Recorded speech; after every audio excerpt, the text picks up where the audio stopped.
au niveau. Voilà. On va présenter ces instants au Seigneur. Seigneur éternel, nous sommes réunis maintenant sous ton regard pour méditer ta parole et pour recevoir de ta part, Seigneur, la part de nourriture, de pain du ciel que tu nous as réservé pour aujourd'hui. Nous voulons, Seigneur, disposer nos cœurs à la recevoir et qu'elle porte du fruit à ta gloire, Père. Nous ne voulons pas oublier, alors que nous vivons dans la liberté de nous réunir, tous ceux qui, de par le monde, n'ont pas cette liberté, qui sont persécutés à cause de leur foi, qui sont mis à mort, emprisonnés, torturés. Seigneur, te prions afin que ton esprit les assiste et les garde dans la pensée du Christ. Et que s'il le faut, qu'ils partent auprès de toi, Seigneur, par ces moyens que les hommes emploient pour détruire non seulement les corps, mais aussi les consciences et les pensées. Te prions, Seigneur, de les accueillir et de leur réserver la place d'honneur qui leur est due par leur fidélité. Seigneur, garde-les, bénis-les, et s'il est possible, Seigneur, délivre-les. Seigneur, nous ne voulons pas non plus oublier ton peuple d'Israël. Te prions de bénir Israël, de bénir tous nos frères et amis juifs sur ce continent d'Europe et dans ce pays de France, Seigneur, qui font face maintenant à une recrudescence de l'antisémitisme. Te prions, Seigneur, de les garder, de les bénir, de les protéger et de nous donner la grâce, Seigneur, s'il le faut, de pouvoir être pratiquement et concrètement à leur côté pour les protéger, les aider et les entourer de notre affection et de notre amour, Seigneur. Seigneur, nous voulons te prier pour la paix de Jérusalem. Seigneur, si j'oublie Jérusalem, que ma droite se dessèche. Seigneur, bénis ton peuple, au nom de Jésus-Christ. Amen. Je vous invite à ouvrir vos Bibles dans l'évangile de Matthieu, au chapitre 20, et on va lire les premiers versets. Évangile de Matthieu, chapitre 20.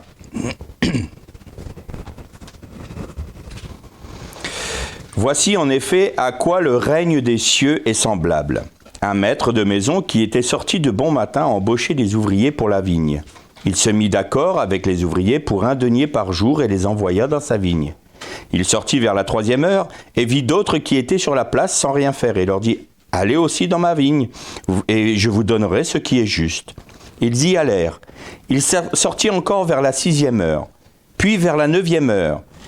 Et il le fit de même pour la 11e heure. Il sortit encore, en trouva d'autres qui se tenaient là et leur dit « Pourquoi êtes-vous restés ici toute la journée sans rien faire ?» Ils lui répondirent « C'est que personne ne nous a embauchés. » « Allez dans la vigne, vous aussi, leur dit-il. Le soir venu, le maître de la vigne dit à ses intendants, « Appelle les ouvriers et paie leur salaire, en allant des derniers aux premiers. » Ceux de la 11e heure vinrent et reçurent chacun 1 denier. Les premiers vinrent ensuite, pensant recevoir davantage, mais ils reçurent eux aussi chacun 1 denier. En le recevant, ils se mirent à maugréer contre le maître de maison, dire « Ces derniers venus n'ont fait qu'1 heure, et tu les traites égales à nous, qui avons supporté le poids du jour et la chaleur. » Il répondit à l'un d'eux « Mon ami, je ne t'ai fait aucun tort. Ne t'es-tu pas mis d'accord avec moi pour 1 denier ? Prends ce qui est à toi, et va-t'en. Je veux donner à celui qui est le dernier, autant qu'à toi. Ne m'est-il pas permis de faire de mes biens ce que je veux ? Ou bien verrais-tu d'un mauvais œil que je sois bon ? C'est ainsi que les derniers seront les premiers et les premiers les derniers. » Alors je pensais développer ce texte sur un aspect, et puis pendant qu'on priait, le Seigneur m'a montré 3 niveaux d'interprétation de ce texte. Donc vous allez avoir en même temps du direct live de ce que le Seigneur m'a montré dans la prière. Souvent, ce passage, il est pris dans les milieux évangéliques, dans nos milieux, pour ceux qui se convertissent de bonne heure, qui acceptent Jésus dans leur vie de bonne heure, et qui supportent les tentations, qui supportent les oppositions, et le Seigneur qui va aussi réserver son salut pour des personnes qui, étant plus avancées en âge, vont recevoir le Seigneur. Et quelque part on dit « Ah mais c'est pas normal qu'ils aient les mêmes bénédictions que nous, puisque ils sont venus au Seigneur bien plus tard. » Alors oui, c'est un à un degré de lecture, un degré de compréhension qui est tout à fait juste, c'est vrai, mais il y a d'autres éléments importants. Il ne faut jamais oublier que là, nous avons affaire à l'évangile de Matthieu. Et Matthieu est un évangile d'un juif pour les juifs. Et Jésus parle à des juifs. Et un autre degré de lecture, c'est Israël a accepté la Torah, a reçu la Torah, a accepté de respecter, ou du moins de tenter de respecter les 613 mitzvot de Moshe. Et eux, ils ont porté le poids de ces commandements, ils ont porté le fardeau qui est au milieu des nations, de porter le nom de l'Éternel sur le peuple.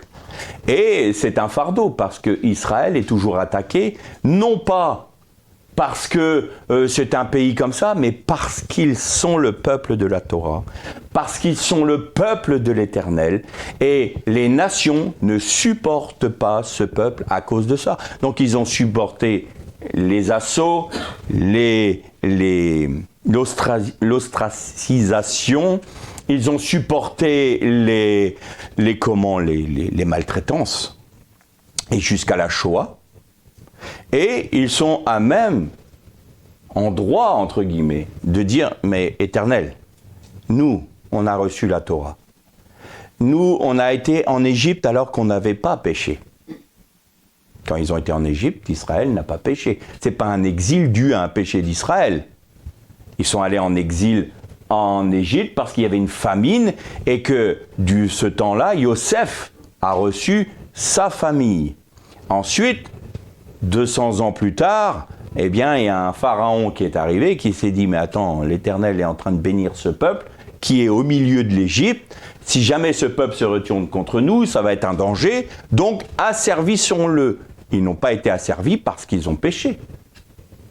Ils ont été asservis parce que ce qu'ils étaient. Et donc, pendant 230 ans, ils ont été sous l'esclavage égyptien. Et ce qui est entre guillemets pas normal, mais on peut le comprendre dans l'eschatologie, c'est que l'Éternel a dit « Et Israël était en Égypte jusqu'à ce que les nations cananéennes aient mis le comble à leur péché. » C'est-à-dire que le peuple de Dieu souffre le temps de la grâce de Dieu pour les nations. Et nous, en tant que chrétiens rattachés à Israël, nous sommes également soumis à l'ennemi d'Israël, c'est-à-dire le monde, l'esprit d'Amalek, qui nous frappe et qui nous a servi jusqu'à ce que les nations aient mis le comble à leur péché. Nous partageons ce qu'Israël vit depuis son origine. Et donc, ce peuple est en droit de dire « Maître, nous, on a supporté tout ça. Et là, maintenant, tu proposes ta grâce aux nations. Mais eux, c'est les ouvriers de la dernière heure. Ils sont arrivés bien après. Ils n'ont pas supporté la Torah, ils n'ont pas supporté les commandements, ils n'ont pas supporté l'esclavage. Ils étaient là, tranquilles, hop, boum, et tu leur donnes la grâce. Pas normal. Et l'Éternel dit, mais verrais-tu d'un mauvais œil que je sois bon envers toute l'humanité et pas qu'envers Israël seulement? Verrais-tu d'un mauvais œil que moi je sois bon? C'est pas une question de justice des hommes, c'est une question d'équité et d'amour de Dieu. Dieu a aimé Abraham en premier, parce qu'Abraham a eu confiance en lui. Abraham n'a jamais douté que Dieu allait honorer sa parole, ses promesses. Il n'a jamais douté qu'il aurait une descendance. Il n'a jamais douté qu'un peuple nombreux sortirait de ses entrailles. Il n'a jamais douté que l'Éternel ferait que son nom soit grand. Il n'a jamais douté que l'Éternel ferait de lui de nombreuses nations. Et il n'a jamais douté que l'Éternel lui avait donné une terre en héritage. Et Dieu est fidèle. Donc il a honoré sa parole qu'il a donnée à Abraham, que nous voyons aujourd'hui se manifester depuis 1948. Et j'ai réalisé une chose très intéressante. dans mes petites recherches. Date de naissance d'Abraham, dans le calendrier hébraïque, 1948. Dans notre calendrier, date de la renaissance d'Israël, 1948. La promesse faite à Abraham. C'est intéressant, hein? Donc, Israël est en droit de dire « Oh, c'est pas normal quand même. Nous, on a supporté tout ça. On a supporté les exils. On a supporté la Shoah. Et là, toi, Seigneur, tu viens nous dire que le Messie, Yeshua, est celui qui offre ça, cette même promesse, ces mêmes bénédictions à toutes les nations, simplement par la foi. » Mais, et là, Yeshua dit à son peuple, « Mais je vous offre la même grâce.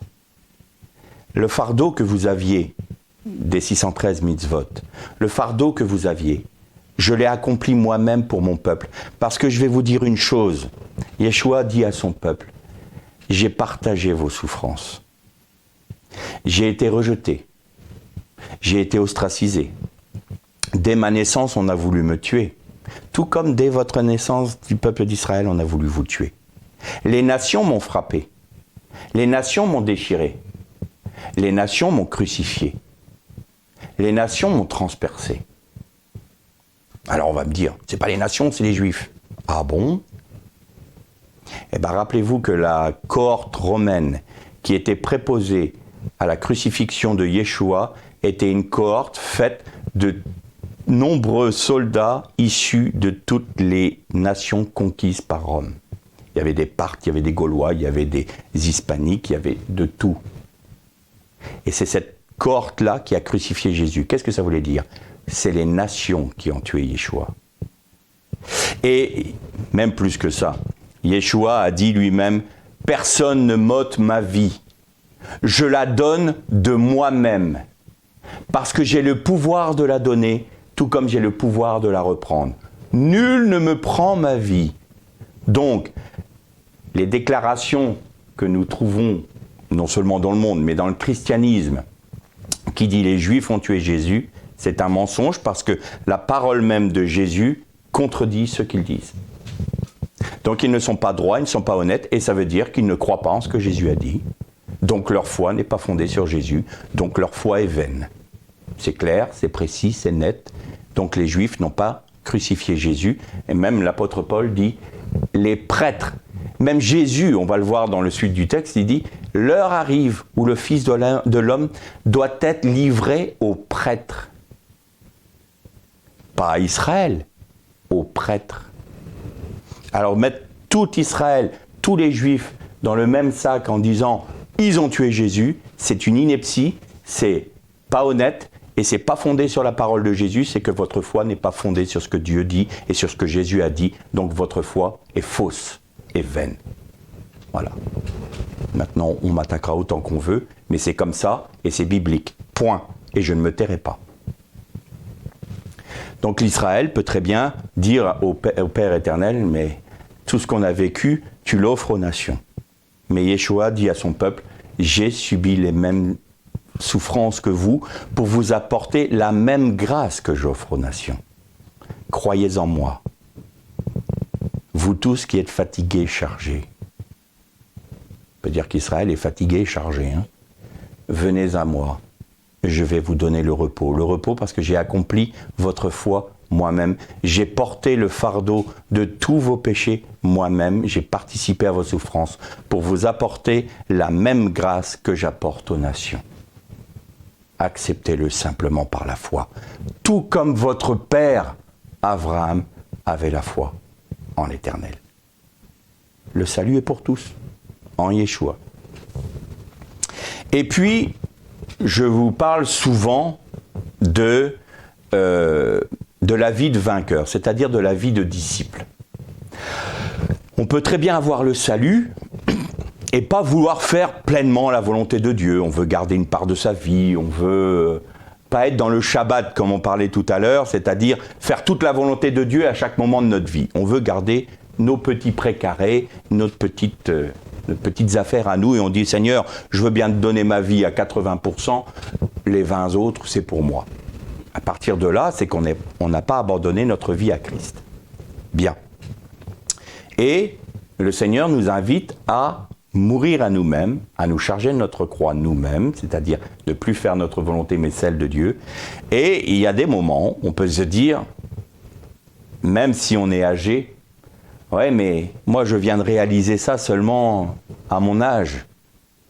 Est-ce que je peux mériter d'être appelé vainqueur alors qu'il y en a beaucoup qui ont accepté d'être morts à eux-mêmes, il y en a beaucoup qui ont accepté depuis plus longtemps que moi, et peut-être que certains qui sont disciples depuis plus longtemps vont dire « Attends, c'est un coup de vivre selon ton cœur. C'est-à-dire, c'est renoncer à soi-même à chaque instant de ma vie. Ça a un coût. » Et puis la personne, là, elle est peut-être à 95 ans, là, elle est à 2-3 ans d'être repris par toi, et puis elle va avoir le même récompense que celui qui, pendant 30, 40, 50 ans, a subi, la mort à lui-même. Oui. Verrais-tu d'un mauvais œil que je sois bon ? Verrais-tu d'un mauvais œil que je dise à cette personne qui est peut-être âgée et qui vient de réaliser que la mort à soi-même était la base de toute vie chrétienne digne de ce nom, qu'elle n'a pas eu le bénéfice de cet enseignement, et puis que tout d'un coup elle le réalise et qu'elle dit « Seigneur, j'abandonne toute ma vie entre tes mains, même s'il ne me reste plus longtemps. » Oui, tu es un vainqueur.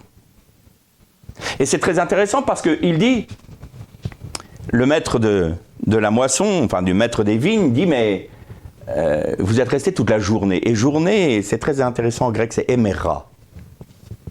Émera vient d'une racine qui veut dire vaincre. Vous êtes resté toute la journée sans vaincre, sans rien faire. Vous n'avez pas compris que la croix, c'était vous identifier à moi en mourant à vous-même. Vous êtes resté toute la journée sans vaincre.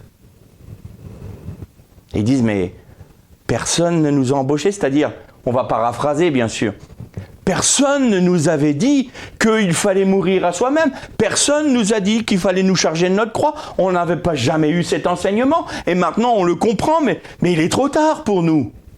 Regarde quel âge j'ai, il est trop tard pour moi, et le Seigneur vous dit, mais vous êtes âgés, il n'est jamais trop tard pour vous. Vous pouvez comprendre maintenant, et même si vous êtes âgés, vous aurez la même récompense. Parce que je suis un maître bon. Je suis un maître qui ne spolie pas les autres.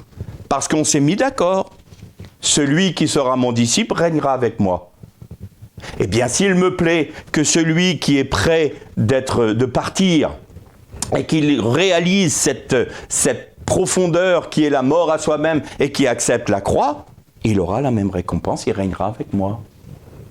C'est pas une question de durée, c'est pas une question d'application, c'est une question de position. La vie de vainqueur n'est pas que j'arrive à faire ceci ou j'arrive à faire cela. On en a parlé dimanche dernier. C'est pas par mes œuvres que je peux satisfaire le cœur de Dieu. C'est par ma foi dans ce que Christ a accompli. Et si cette vie du Christ se manifeste en moi par la puissance du Saint-Esprit, cette vie-là va produire les œuvres qui sont issues de la vie du Christ, pas les miennes.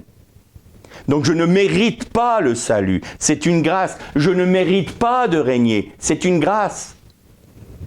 Donc je réalise aujourd'hui, Seigneur, je suis âgé. J'ai eu une vie dissolue, peut-être. Ou alors j'ai été chrétien, mais un petit chrétien plan-plan.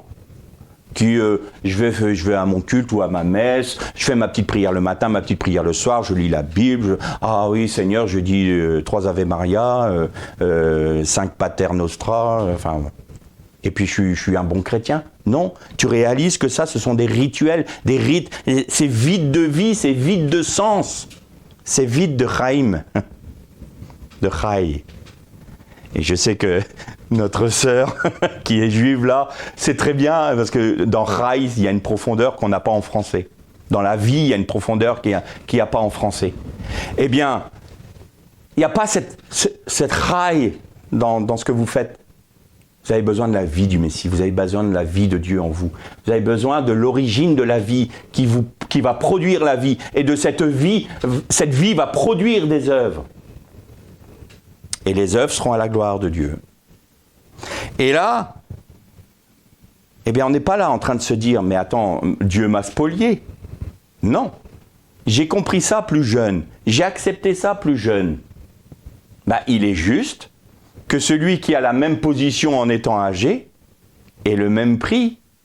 Parce que ce n'est pas une question de « je dois recevoir » parce que j'ai accepté. Non. C'est « je reçois » parce que Dieu me fait la grâce de me donner. Je ne mérite rien. Donc en ne méritant rien, je ne mérite pas plus que mon frère, pas plus que ma sœur. Nous avons la même part, parce qu'il plaît à Dieu de donner la même part à chacun. Point. Verrait-on d'un mauvais œil que l'Éternel soit bon? Alors, c'est là que le texte nous dit, souvent on dit les premiers seront les derniers seront les premiers, c'est juste là qu'il le dit.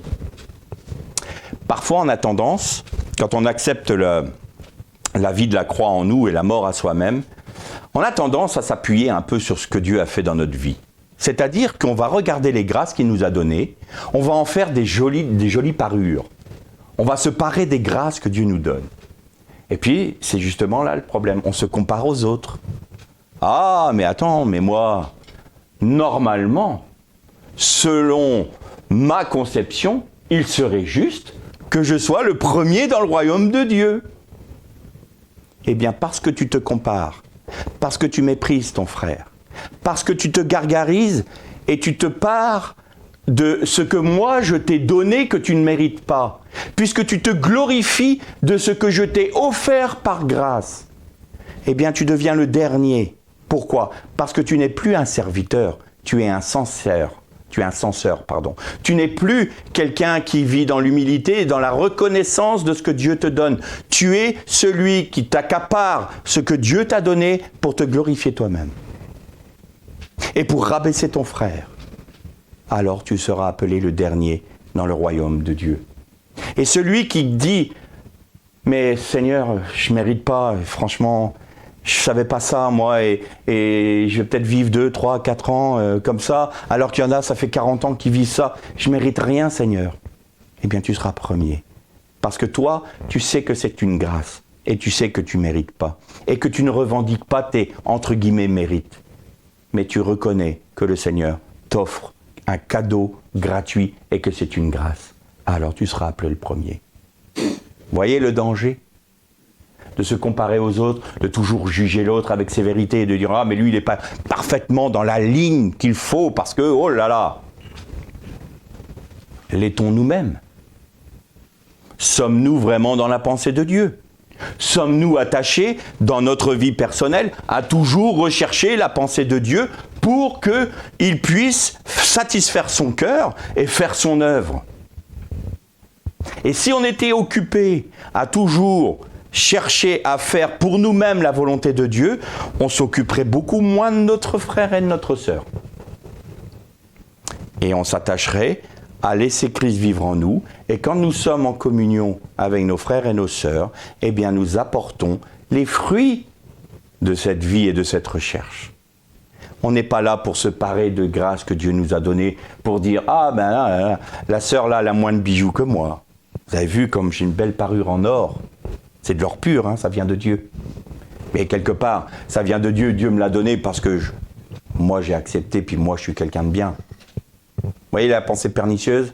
Je vous dis toujours, si la chair ne peut pas se rentrer par la porte, elle rentrera par la fenêtre. Elle va s'immiscer dans les moindres recoins de notre conscience pour pouvoir la pervertir. Et la seule sentence sur notre chair, c'est la mort. Donc c'est la croix. Alors on va lire la suite du texte.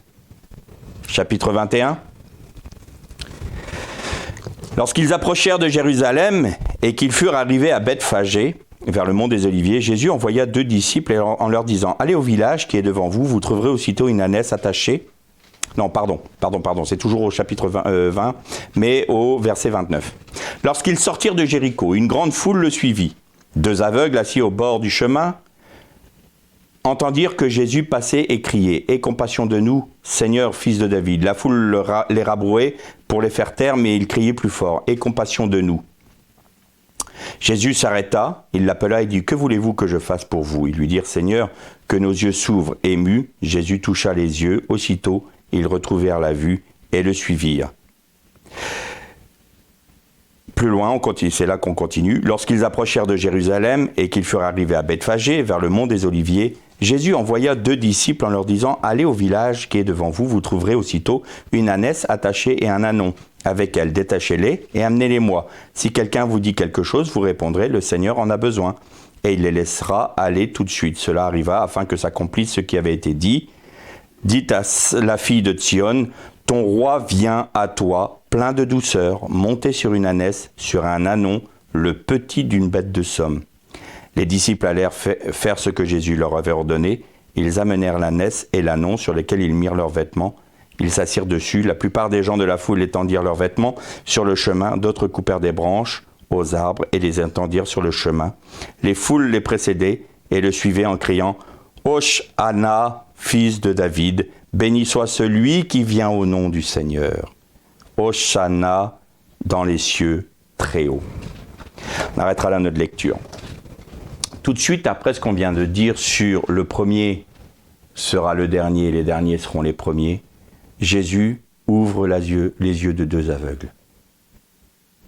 C'est-à-dire qu'à partir du moment où nous réalisons que nous ne méritons rien, nos yeux s'ouvrent sur la réalité. Nos yeux s'ouvrent sur le fait que c'est Yeshua lui-même qui ouvre nos yeux. Et quand nos yeux sont ouverts, qu'est-ce qui se passe? Eh bien, pour le peuple d'Israël, comme nous en parlions tout à l'heure, il réalise que c'est son Messie qui vient à lui sur le petit d'une ânesse. Bon, on ne va pas refaire la méditation qu'on a fait il y a 2 semaines. Vous la réécouterez. Il vient à toi plein de douceur.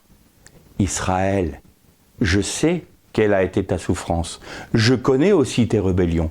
Je connais aussi ton péché. Mais je viens à toi plein de douceur. Dans l'humilité, le petit d'une ânesse, même pas un âne, le petit d'un âne. Je viens à toi, et là vous avez Israël qui ouvre les yeux. Et ça c'est prophétique, parce que l'apôtre Paul nous dit bien que tout Israël sera sauvé. Et qu'est-ce qu'il dit? Sauve-nous, béni soit le nom de celui qui vient, béni soit celui qui vient au nom du Seigneur. Et ça, c'est les prières qui étaient faites au temple à Sukkot. Et Sukkot est une fête messianique.